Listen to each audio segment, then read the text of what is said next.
Hi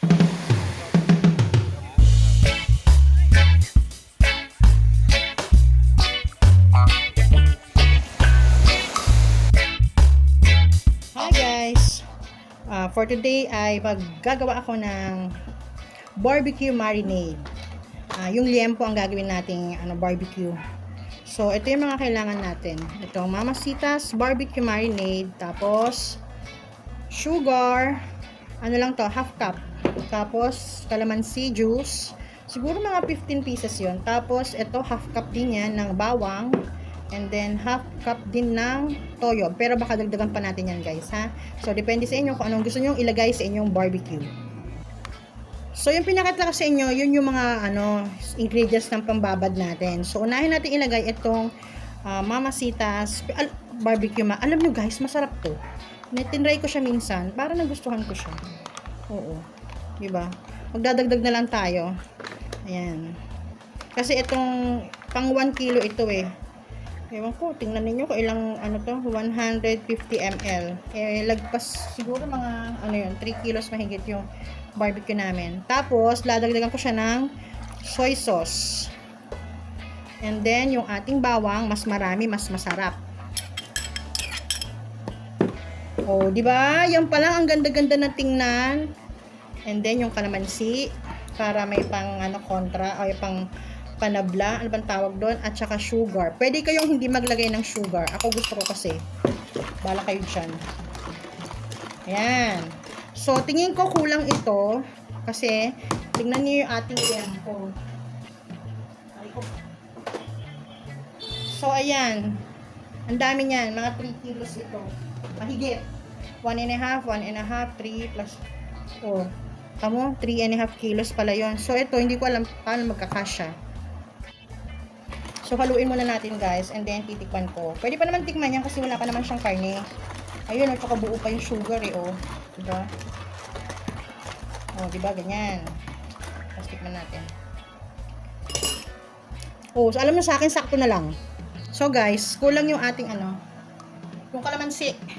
So, nag-slice ako ng tada! Lemon. Diba? Isang lemon, pero hindi natin ilalagay lahat kasi sabi ni Daddy, asim. Naamoy niya maasim daw. Diba?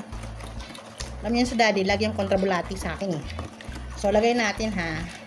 Nagdagdag pala ako ng kalahating 1/2 cup pa uli na toyo. Alam niyo kung anong tawag dito sa marinade ko? Pacham. Diba? Pacham. Lagyan na nga natin lahat. Baka si Daddy dyan.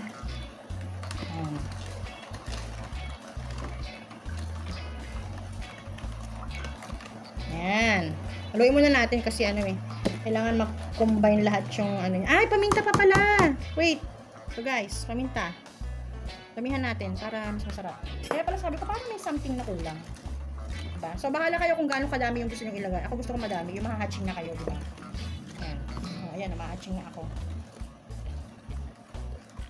Ayan. Diba? So guys, okay na yung ating marinade. Kaya ibababad na natin itong ating mga liempo. Yan. Yan. Sarap po, diba? Yan guys. Kasya naman siya. Wala naman magiging problema. Basta may lang natin siyang mabuti. Diba? Yung iba kasi sobrang haba kaya pinutol ko. Ito namang suki ko, sabi ko nipisan. Sinobrahan naman ng nipis. Bumili ulit ako kanina. Kahapon okay pa yung slice niya. Aba ngayon naman, sobrang nipis naman. Paano ka ba dyan? Ito yung sa pinsan ko. Sinama niya na para isa lang naman timpla. Guys, alam niyo ko ba kung bakit ako nagtitimpla ng ganito karami? Kasi bukas, outing namin. Somewhere in Nasugbu, Batangas. So, papakita ko sa inyo yung lugar na yun, guys. Promise, maganda dun. First time namin dun. Maganda talaga yung resort. So, syempre, bukas ko na ipapakita sa inyo. Ito munang baon namin. Yan. Diba? Sakto lang. Tingnan nyo nga. Diba? Tapos na. Ayan guys. Ilalagay na natin siya sa freezer para tomorrow. Ready na siya. Guys, ang next naman natin ihahanda, i-prepare ay ang ating beef Shanghai. Kasi may nag-request na ito eh. Actually, hindi naman yan na-request. Ako nagsabi na magluluto ako ng ganito. Ito, beef Shanghai to. So, bumili kami ni Daddy kanina sa sa supermarket ng beef giniling. Tapos ito, ayan, gagamit tayo ng food processor para hindi tayo mahirapan, o diba, shala. Yung, ayan, may sibuyas na yan, may carrots, gigilingin na lang natin yan. Tapos pagkasama-samahin natin, lalagyan natin ng timpla ng salt and pepper, salt and pepper nga. Tapos yung ano nga yun, egg. Tapos mix lang yon, and then mamaya ko na siya ibabalot. Naghahabol ako ng oras kasi mawawalan na ng tubig. So ayan guys, panoodin niyo 'yun sa mga previous vlog. Andun yung complete video kung paano ako pag sunod-sunod ginagawa o niluluto ang Shanghai. Iba-iba ang klaseng Shanghai meron ako doon. So ito, first time kong ipapakita sa inyo ang pagluto ko ng beef Shanghai. So, ito na guys, oh. Tada! Oh, di ba? Ang ganda-ganda niyang tingnan. Nakita niyo ba 'yan? Oh. Ang bilis lang, wala pang 5 segundo, 1 segundo. Hindi naman 1 segundo, wala pang 1 minuto. Basta mabilis lang guys, napaka-convenient. Kaya thank you talaga kay Kuya kasi binilan niya ako nito. Yun nga lang, ayun na meron din ano. Pero okay na 'yan. So, okay, next nang gagawin natin itong Shanghai. Unahin natin ang beef. Bumili si Daddy ng 1 kilo pero hindi ko siya niluto lahat kasi sobrang dami. Ilan lang naman kami. Tsaka basta hindi ko niluto lahat. Nagtira lang ako siguro 3/4 ito. Bali 1 kilo na rin kasi itong sangkap niya. Tapos ito, guys, balikan niyo yung previous vlog. Previous vlog ko, andun yung kung paano ko siya niluluto, yung Shanghai. Iba't ibang klase ng Shanghai, guys. Andun na. Hanapin niyo doon, marami yon. Tapos mag-comment kayo kung napanood niyo para alam ko kung talagang napanood niyo, ah. Yan. O diba, ang dami na, apaw na. Oh my God. Tapos, guys, isang egg lang nilalagay natin kasi ayaw naman natin maglasang egg yan. Hindi ako naglalagay ng extender ng harina, pang binder, hindi. Hindi ako naglalagay ng harina or cornstarch sa Shanghai ko. And then, magic. So, bahala na kayo kung anong gusto nyo ilagay na pampalasa, ha? Ako, magic. Tsaka, syempre, ang paminta, hindi mawawala. Yan. And then, syempre, kailangan din ng salt. Hindi ko pala nailagay yung salt ko. Buti katabi ko lang ang salt. Wait lang, guys. Ayan, ang salt natin. Oops, dagdagan natin. Di bali lang matabang, wag lang maalat, ha? Kasi pag matabang, wala na tayong magagawa doon. Kahit isawsaw mo siya sa ketchup, suka, maalat siya. Pag matabang, pwede mo siyang isawsaw sa asin.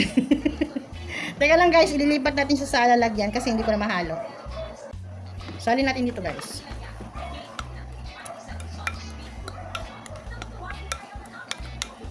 Ayan.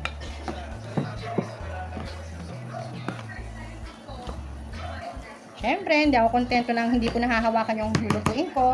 Guys, malinis ang aking kamay. Naghugas ako. Yan, haluin lang natin siyang mabuti guys, ha? Tanggalin natin to baka makain ang bata. So ito mamaya ibabalot na natin to, ha? So ang ating next, yung ating adobo, papakita ko sa inyo. Tada! O, di ba? Yan na po yung ating adobo. Yan po ay chicken pork adobo kasi yan po ang request ni Bunso. Gusto raw niya ng chicken pork adobo. So ito guys, niluto ko na kasi maaga kami bukas. So ayan. Hindi ko alam po ilang kilo to. Parang basta. Ayan, pinuna ko muna nilaga yung ating kasim. Yung ating pork. And then, nung malambot na siya, ayan guys, oh, malambot na yan. Nilagay natin yung ating chicken. Ayan. So, yan, papalambutin pa natin yan guys. Mamaya natin siya lalagyan ng mga ricado. So, guys, ito na yung ating adobo. So, lalagyan natin siya ng bawang. Mas maraming bawang, mas masarap. O, ayan, diba? Ayan, okay na yan. Ay, hindi, lagay ko na nga lahat. Ayan. And then, itong sibuyas. Ayan. Yan muna ilagay natin. Mamaya na iba. Para umano muna. Ito muna yung lasang manuot sa ating mga karne. Diba? So, iba-iba tayo ng version ng pagluto ng ng adobo, ha? Ayan. Hintayin lang. Hintayin lang una natin siya uling manuot yung aroma.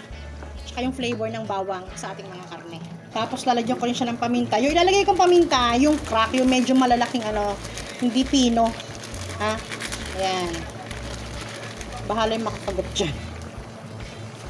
Tapos, mekos-mekos natin. Bango guys. Ang bango talaga ng bawang. Grabe. Yun ang magpapasarap dyan, bawang. Alam nyo, gusto ko i-try minsan magluto ng adobong puti. Di ba ako nakaluto nun eh. Parang ganyan lang yan, patutuyuan. Tapos guys, maglalagay na ako ng toyo. Sa toyo kasi ano eh, hindi ako nagsusukat. Basta lang ako naglalagay. Kumbaga, tantiameter, yun lang yung ginagamit natin lagi. Patutuyuan na lang natin. Mamaya tayo maglalagay ng suka. Ayan. Hala, masyado na malambot yung chicken. Oh, di ba? Sarap yan. Ayan.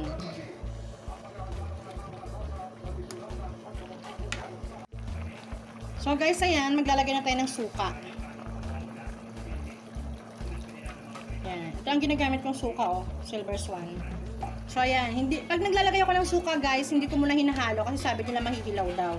So bayaan lang muna siyang kumulo dyan hanggang sa matuyuan ng konti. Diba? Matuyuan ng konti. Basta pag gusto ko na yung yung tamang dami ng sabaw. So guys, itong adobo natin, patutuyuan ko na lang yan, luto na siya, okay na yan sa akin. Pero patutuyuan pa natin siya ng konti kasi yun yung masarap yung medyo. Pero hindi naman yung tuyong-tuyo ha kasi ayaw namang anak ko nang walang sabaw eh. So guys, nakita nyo to? Meron itong bawang, sibuyas, kamatis at siling haba. Kasi ito, gagamitin ko, magigisa ako ng alamang. So, medyo naghahabol kasi ako ng oras kasi late na at baka mawala na kami ng tubig. Kailangan ko na maigisa yung alamang ko eh. Babaunin din namin bukas. Kaya na natin, food processor na lang natin siya. Para pino din. Okay? Magluluto tayo ng alamang. So, ito na siya guys. So, kita nyo yan. Wait, kukuha akong kutsara.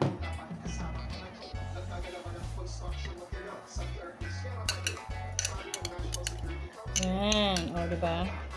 Bilis lang, napakano talaga ako. Very, very convenient talaga itong food processor na to. Napapabilis niya talaga yung pagluluto natin. Ayan. O, alam nyo ba? 1/4 lang yung alamang ko, pero ang dami nito. Oh my God. Arty naman nun. Ayan. Magigisa na tayo ng alamang, guys. So, guys, ilagyan na natin yung ating, food processor na ingredients. Ano lang to guys, bawang, sibuyas, at kamatis. So, pagsasamahin na natin sa igisa dyan. Para sa alamang natin. Yung alamang, 1/4 lang yon. Ano ba tawag dito? Hinugasan ko siya ng isang beses. O, tinanggalan ko pa ng mga, kasi minsan may mga, alam niyo yung parang snail na maliliit, ganun. Yung mga malalaking isda, tinatanggal ko yun. Hinuhugasan ko talaga ang alamang guys, para hindi masyado maalat. 1,000 years later. Hi guys! Good morning! Magalaw pa din tayo. O, diba? Paalis na kami. Pasensya na, kagadness. O, nakikita niya, may bagong muka. Hulaan niyo kung sino yan. Alis na kami guys, tinanghali kami.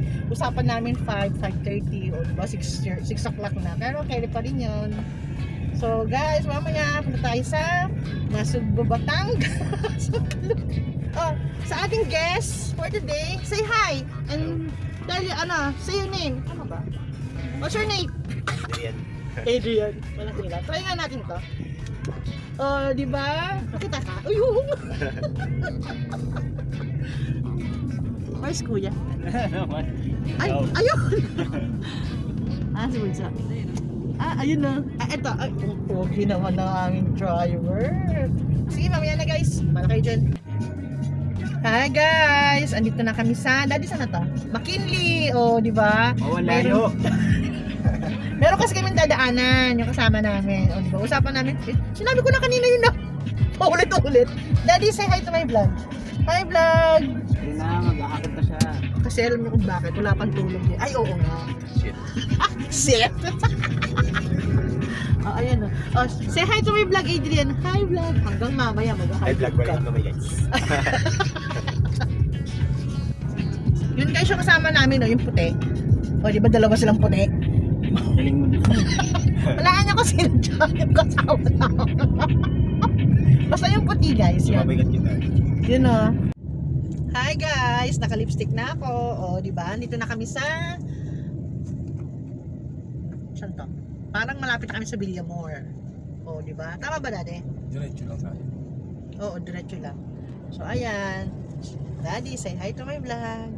Hi vlog! Adrian, say hi to my vlog. Hi vlog. Bunso, Kuya. Diretso lang. Good night. Teka lang guys, iyaano ko lang yung daan namin baka maligaw kami dito sa Villamor. Oh, di ba guys? Ayan na yung dagat. Di, diyan kami kasi. Ay, naku, tunong tatakar. Oh, ayan na guys. So, malapit na kami yung dagat. Ayan na, kita niyo. Oh, di ba? Oh, ayan na. Swimming na kami. So, time check guys. Anong oras na? Alas 7 na. Nandito kami sa Cavite. Oh, di ba? Iba yung dinaanan namin Bago lang to. Bago sa amin ni Daddy. Kaya para kami nagro-road trip kasi bago lang namin tong. Ay, ayun yung sinasabi ni Kuya na wala na. Ayun na, wala na. Oh, Adrian, say hi to my vlog. Hi vlog. Daddy, say hi to my vlog. Hi vlog. Masungit si Daddy na antok. Katang ulo ni Daddy. Hi guys, nandito ako sa likod. Ibigbig po siya sa likod. Ayan na si Adrian. Say hi to my vlog. Hi vlog. Andito na ako kasi Bida-bida na yung kuya. bida-bida na to si Kuya. Cute niyo. O, diba? Kaya lang parang namimiss na ako ni Daddy. Gusto niya doon ako sa tabi niya. O, diba? Andito pa rin kami sa Naik, Cavite kasi nag-stop over muna kami kasi inaantok si Daddy. Kumain muna kumain. Tapos, sila Sese, pasunod na. Hindi naman siya ganong traffic dito. First time namin dumaan dito, pero hindi siya ganong ka-traffic na slow moving lang. Ganon. Hi, Bunso! Say hi to my vlog! Ba't na-check niya? Hi, Kuya! Hali, masungit!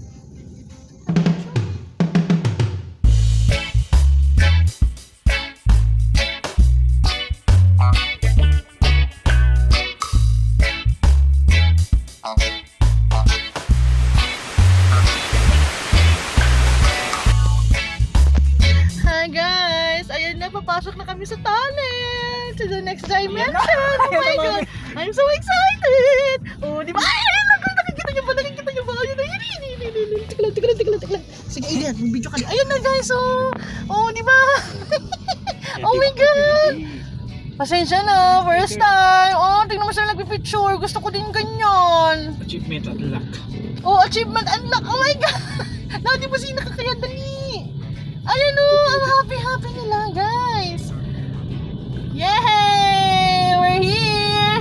Oh, di ba sila ka din? Ay, ang saya! Oh my God, ang saya! Mami, hi! Oh my God! Oh, di ba? Oh, di ba? Ang saya! Nakita niyo ba yan? Oh! Magbibim ka din! Bakit? Ang saya kaya? Yeah, oo nga eh. Di ba? Oh, di ba? Ang saya! Oh. Nakapag-video ka? Opo, puro mukha nyo. Oh, di ba guys? Oh, tapos paglabas ng tala, nakita mo yung cellphone mo, hindi pa rin nakapress yung record. Oh, happy. Hi! Oh, di ba ang ganda? Oh, hindi yung mga ride. Oh, di ba? Ah, bakit? So guys, dito kami nagbayad ng ecological fee. Ayan, nakita nyo yun doon. So papasok na tayo. Malapit na tayo sa resort. Ay, nakita nyo yan. So dito kami nagbayad ng ecological fee. 20 pesos for lang siya guys. 20 pesos lang ang isa. So ayun. Malapit na tayo. So guys, ito yung pamana nadaanan namin. O diba, malapit na tayo. Malapit na tayo guys. Ano sila beach front? Ay, excuse me, wait nga. Yung Pamana beach front. Pero yung papunta Parking may nila. yung sa atin. Apo, may Meron. parking. So ayan guys, ayan yung sea breeze, nakita nyo? Hindi, syempre. O dito ako ha, para makita nyo. Oh, ayan. O diba? O, eto. Malapit na tayo guys. Eto, kasi anong pangalan nito? Wait lang. What resort? Ito, layo-layo. O, layo-layo. Ayun o, layo-layo beach resort. And then, ito, sandbar. Ito na. Ayan o, sandbar. Ayan o, sandbar.